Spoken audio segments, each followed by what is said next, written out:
ছুটি শেষ, এবার বাড়ি ফেরার পালা। সোমবার মাসির বাড়ি থেকে নিজের বাড়ি ফেরাই উল্টো রথযাত্রা।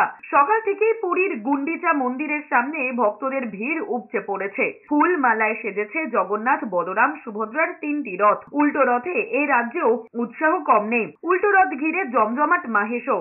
628 বছরে মাহেশের রথ দেখতে কয়েক হাজার পুণ্যার্থী ভিড় জমিয়েছেন। মায়াপুর ইস্কনে উল্টো রথ উৎসবে হাজির হয়েছিলেন অভিনেত্রী মিমি চক্রবর্তী। রথের মতোই উল্টো রথে দেশ বিদেশের প্রচুর ভক্তের সমাগম হয়েছে মায়াপুরে। মহিষাদল, রাজবাড়ি, বেলঘরিয়ার রথতলাতেও উল্টো রথ ঘিরে মানুষের উৎসাহ ছিল যথেষ্ট।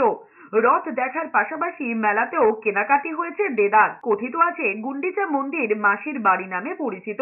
এই মাসি মায়ের বোন নন, আসলে মসি অপভ্রংশ হয়ে মাসি হয়ে গিয়েছে। শ্রীকৃষ্ণের এক সখীর নাম ছিল পৌর্ণমসী। গুন্ডিচা আসলে সখী পৌর্ণমসীর কুণ্ড, যা কুণ্ডবাটি নামেও পরিচিত।